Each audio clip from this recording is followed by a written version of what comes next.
थेट जाणार आहोत. ठाकरे गटाचे नेते संजय राऊत बोलतात त्या ठिकाणी. शिवसेनाचा हा मोर्चा शिवसेनेचा आहे. हा मोर्चा फक्त धारावी वाचवण्यासाठी नाही. मोर्चा आहे धारावी पुनर्वसन प्रकल्प. धारावी पुनर्वसन प्रकल्प हा या देशातला सगळ्यात मोठा घोटाळा होताना आम्हाला दिसतोय. धारावी पुनर्वसन प्रकल्प हा या देशातला सगळ्यात मोठा TDR घोटाळा. आणि धारावी वाचवा म्हणजे मुंबई वाचवा. नुसतं धारावी वाचवा नाही, धारावी हा पहिला घास आहे आणि त्यानंतर मुंबई गिळण्याचं हे गुजराती लॉबीचं फार मोठं कारस्थान आहे. हे मुंबई गिळण्याचं गुजरात लॉबीचं गुजरात मॉडेल हे जबरदस्त पद्धतीने पुढे जात आहे. आणि तुम्ही जर त्या संपूर्ण प्रकल्पाचा अभ्यास कराल तर भारतीय जनता पक्षाचे जावई गौतम अडाणी आणि त्यांची कंपनी यांना संपूर्ण मुंबईचा 7/12 त्यांच्या नावावरच केलेला आहे. अशा पद्धतीचा तो प्रकल्प निर्माण केलेला आहे. धारावीतल्या गरीब लोकांना त्यांची घरं मिळायला पाहिजेत.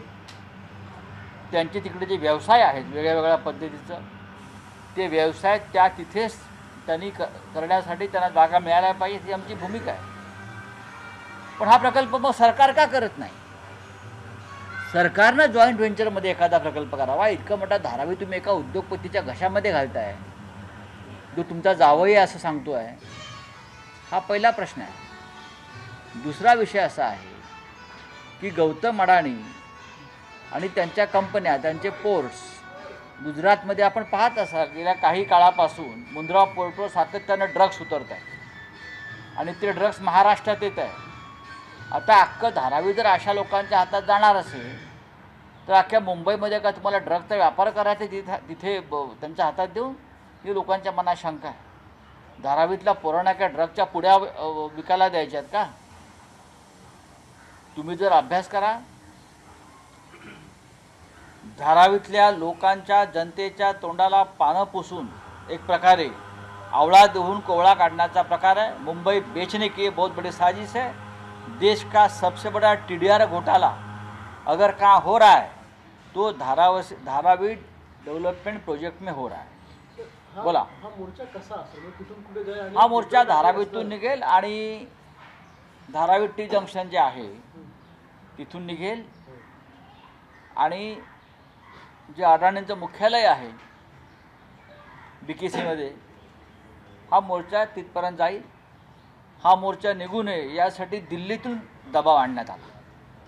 अडाणींच्या विरुद्ध मोर्चा निघू नये यासाठी दिल्लीतून वरिष्ठ स्तरावरून महाराष्ट्र सरकारवर दबाव आला आणि धारावीतल्या जनतेची मुस्कटदाबी करण्यासाठी पोलिसांवर, प्रशासनावर, सरकार तर मिंदेच आहे, सगळ्यांवर दबाव होता. हा दबाव मोडून आम्ही हा मोर्चा काढतोय, कारण आम्हाला मुंबई वाचवायची आहे, महाराष्ट्र वाचवायचा आहे. सगळ्यात महत्त्वाचे म्हणजे काल धारावी पुनर्विकास समितीने एक पत्रकार परिषद घेतली आणि आपला पाठिंबा सरकारला जाहीर केलेला आहे. बघा, सरकारनं त्या आंदोलनामध्ये फूट पाडण्याचा हा नेहमीचा प्रयत्न आहे. जसं राष्ट्रवादीमध्ये फूट पाडली, शिवसेनेमध्ये फूट पाडण्याचा प्रयत्न झाला, बरं, तसा हा प्रयत्न आहे. त्यानंतर धारावी बचाव ही जी समिती आहे त्यांचंसुद्धा पत्रकार परिषद झालेली आहे, आपण पाहिलं असेल. पण जसं शिवसेनेतले आमदार गेले, राष्ट्रवादीतले आमदार गेले, जनता आमच्याबरोबर आहे, तसंच धारावीचं आहे. काही लोक सरकारला सामील झाले असतील, म्हणजे अडाणींना, उद्योगपती, ते कशी माणसं विकत घेतात आपल्याला माहिती आहे. पण या सगळ्याची पर्वा न करता आज जनता मोर्चामध्ये सहभागी होईल आणि लाखोंचा मोर्चा निघेल. TDR लॉबीच्या फायद्यासाठी सुपारी घेऊन धारावीत मोर्चा काढण्यात येतो असं देवेंद्र फडणवीस म्हणाले. मग काय देवेंद्र फडणवीस काय म्हणतात त्याकडे लक्ष द्यायची गरज नाही. मी मगाशीच म्हणालो की या देशातला सगळ्यात मोठा TDR घोटाळा हा धारावी प्रकल्पाच्या निमित्तानं समोर येईल आणि त्या घोटाळ्यामध्ये भारतीय जनता पक्षाचे हात कसे बरबटलेले आहेत हे सुद्धा समोर येईल. ज्यांचं या मुंबईच्या निर्मितीमध्ये, संयुक्त महाराष्ट्राच्या लढ्यामध्ये शून्य योगदान आहे, असे लोक धारावीचा असा सौदा करू शकतात. धारावीमध्ये श्रमिक, गरीब, मजूर, कामगार राहतात, बरं का, दलित राहतात. हा त्यांना फसवण्याचा प्रकार आहे. आणि आज धारावीचा घास गिळला आहे, उद्या अख्खी मुंबई गिळण्याची ही योजना आहे. उद्धव ठाकरेंना गरिबांना घर द्यायचे नाही, त्यामुळे हा मोर्चा आहे. तसं बघायला गेलं तर हे TDR लॉबी जी आहे ही अहो मी आत्ताच बोललो ना, मी आता उत्तर काय दिलं आहे. या देशातला सगळ्यात मोठा TDR घोटाळा भारतीय जनता पक्षाच्या सरकारनं दिल्लीच्या मदतीने हा केलेला घोटाळा म्हणजे धारावी पुनर्विकास प्रकल्प आहे. उद्धव ठाकरे ज्यावेळी मुख्यमंत्री होते त्यावेळी हे टेंडर रद्द करण्यात आलं होतं असं देखील देवेंद्र फडणवीस म्हणतात. बघा, आजच्या मोर्चानंतर उद्धव ठाकरे त्याच्यावरती उत्तरं देतीलच, जी काय द्यायची आहे. तुमच्या प्रश्नाला सर्व उत्तरं मिळतील.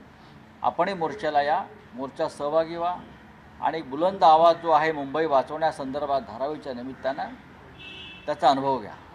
एक प्रश्न असा देखील आहे, कालच उच्च न्यायालयाने आदेश दिलेले आहेत आणि मुंबईमधल्या 300 रस्त्यांच्या निविदा प्रक्रिया या थांबवलेल्या आहेत, जे आदित्य ठाकरे गेल्या अनेक दिवसापासून सांगत होते, शिवसेना सांगत होती की सध्या गरज नाही कॉन्क्रिटीकरण सगळ्या रस्त्या. नाही, आदित्य ठाकरे सातत्याने जे सांगतायत त्यांची तळमळ समजून घ्या. लोकप्रतिनिधीचं सरकार नाही, महानगरपालिका सभागृह अस्तित्वात नाही, प्रशासनाच्या माध्यमातून सरकार प्रचंड प्रमाणात ठेकेदारांचं राज्य इथे चालवत आहे आणि त्याविरुद्ध आदित्य ठाकरे सातत्यानं आपली भूमिका ठामपणे मांडतात. ते न्यायालयसुद्धा आता त्या भूमिकेशी सहमत आहे. चले, सर आपसे जानना चाहेंगे, कांग्रेस के ऊपर अब सबसे बड़ा सवाल उठा है MP धीरज साहू के कैश हॉल के बाद. क्या अब कांग्रेस क्लीन चिट लेने वाली है सर? इस पर आपका क्या कहना है? क्या कांग्रेस क्लीन चिट? क्या सर ये जो भी धीरज साहू का कैश हॉल निकला है सर 355 करोड़ का, हाँ, तो अब कांग्रेस उस घेरे में है क्योंकि धीरज साहू ने मुझे लगता नहीं कोई घेरे में है. एक कारोबारी है धीरज साहू जो कांग्रेस के सांसद हैं, उनका 100 साल से भी ज़्यादा हो गया, उनका एक कारोबार चल रहा है. मैं उनका एक स्टेटमेंट आज देख रहा था, यस सर, मैं उनका स्टेटमेंट देख रहा हूँ. मुझे लगता है उस बारे में जिसने रेड्स किया है इनकम टैक्स के प्रवक्ता ने सामने आकर बताना चाहिए क्या ये ब्लैक मनी है, क्या ये काला धन है या और कुछ है. ये हम और आप नहीं बता सकते, ये मीडिया ट्रायल नहीं हो सकती सिर्फ अपोजिशन के लोगों की. अगर इनकम टैक्स के पास जानकारी है ये काला धन है या और कहाँ से आया है क्या है, उस बारे में इनकम टैक्स के प्रवक्ता बोल सकते हैं, हम नहीं बोल सकते, या बीजेपी के प्रवक्ता नहीं बोल सकते. अखिलेश यादव कह रहे हैं कि बीजेपी सुरक्षा के नाम पर लोगों को डरना चाहिए. ये सच है, ये सच है. और 19 तारीख को जो दिल्ली में इंडिया की बैठक है उसमें ये सभी विषयों पर चर्चा हो जाएगी. सर आज मोर्चा निकलने वाला है आपकी पार्टी की तरफ से, कैसे देखते हैं? सर दिल्ली का दबाव के बारे में बताया था. देखो, धारावी बचाओ यह आंदोलन मुंबई में चल रहा है, महाराष्ट्र में चल रहा है. धारावी गरीबों की बस्ती है, दलितों की बस्ती है, दलितों की बस्ती है. उन सभी को घर मिलना चाहिए. सालों साल से वो कीचड़ में रहते हैं, उनका व्यवसाय, उनका व्यापार, उनके छोटे मोटे धंधे वहाँ है, चाहे लेबर हो, चाहे स्टील हो, चाहे गारमेंट हो, चाहे कुम्हार के काम हो, वो सभी को उनका घर और उनका जो छोटा मोटा व्यवसाय है उनके लिए जगह मिलनी चाहिए. लेकिन इस बहाने धारावी डेवलपमेंट के नाम पर ये पूरा 570 एकड़ का प्लॉट, 570, देश का सबसे बड़ा प्रोजेक्ट है ये. 570 एकड़ की ज़मीन भारतीय जनता पार्टी के दामाद जी श्रीमान अडानी के हाथ में दी जा रही है. मैं ये मानता हूँ इस बहाने मुंबई बेचने की ये तैयारी है, ये मुंबई बेचने की तैयारी है और हम ये होने नहीं देंगे. देश का सबसे बड़ा TDR घोटाला इस प्रोजेक्ट में सामने आ रहा है. सर आपके पार्टी के एक नेता है जो दाऊद के सहयोगी के साथ नाश्ते नजर आए, उसको लेकर फडणवीस ने कहा कि SIT लगा दो. SIT आप जो है एक SIT की बरसात हो रही है, उसके ऊपर SIT, उसके ऊपर SIT. जो SIT हमने बनाई थी वो तो आपने रद्द कर दी. उद्धव ठाकरे साहब के कार्यकाल में हमने 3 SIT बनाई थी, उससे भी गंभीर विषयों पर. हाँ, वो तो आपने, चाहे वो जीतू नवलानी वाली SIT हो या और हो, INS विक्रांत का घोटाला था, वो तो आपने FIR क्वाश कर दिया। देखो, ये एक राजनीति चल रही है। नासिक में ललित पाटिल जो ड्रग्स माफिया है, उनके सीधे संबंध दो कैबिनेट मिनिस्टर से है। वो पूरा गुमराह करने के लिए ये एक मैटर, देखिए चौकसी अगर तब आप जांच कर रहे हैं तो कर लीजिए, हमने कहाँ रोका है जांच को। लेकिन ललित पाटिल और 2 कैबिनेट मिनिस्टर का क्या साठगांठ है, हाँ, क्या पैसे की लेन देन है, आप उसके बारे में पहले एक SIT लगाइए। अगर SIT लगाई है तो जो जांच के घेरे में जो मंत्री है उनका इस्तीफा लीजिए। हाँ, निशिकांत दुबे का ये कहना है मुझे कि मालूम है। पार्लियामेंट महाराष्ट्र राज्य सड़क विकास निगम के संचालक के बेटे का आरोप है कि उसने अपनी प्रेमिका पर कार चला दी। किसने? MSRDC के संचालक। तो CM को जाकर पूछिए ना। सवाल ये सवाल है कि आप जाकर CM से पूछिए। ये सवाल आप देवेंद्र फडणवीस से जाकर पूछिए, होम मिनिस्टर है ना, लगाइए ना SIT, यहाँ लगाओ ना SIT। सर बर्डगुजर संदर्भात एक व्हिडिओ व्हायरल झाला, आता बोललो ना मी, मराठी आता बोललो ना मी। त्या संदर्भात तर बघायला गेलं हे पहा की नाशिकमध्ये ललित पाटील यांचं प्रकरणात या राज्याचे 2 कॅबिनेट मंत्री पूर्णपणे अडकलेले आहेत। त्याच मंत्र्यांनी आपल्यावरचं लक्ष विचलित करण्यासाठी हा सगळा विषय बाहेर काढला। काल बडगुजर यांची पत्रकार परिषद झालेली आहे आणि त्यांनी त्या संदर्भात खुलासा केला आणि चौकशी सुरू आहे। सरकारने SIT स्थापन केली आहे ना, तपास होईल।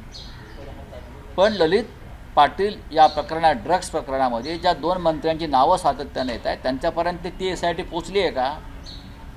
त्यांची चौकशी होते आहे का? नाही। चौकशी प्रत्येक गोष्टीची व्हायला पाहिजे। उद्धव ठाकरे यांच्या कार्यकाळामध्ये 3 SIT स्थापन केल्या होत्या, त्या तुम्ही का रद्द केल्यात? त्यातली एक तर केंद्रीय तपास यंत्रणांच्या खंडणीच्या प्रकरणामध्ये, या महाराष्ट्रात जे सुरू होतं प्रकरण, त्या संदर्भात INS विक्रांत घोटाळा, विक्रांत बचाव या नावाखाली त्या नागड्या पोपटलालने मुलुंडच्या कोट्यवधी रुपये गोळा केले। पोलिसांनी त्याला जामीन नाकारला, सरकार आपलं न्यायालयानं। सरकार येताच तुम्ही तो FIRच रद्द करून टाकलात। अजून किती प्रकरणं तुम्हाला द्यायची? हां, चला, थँक्यू।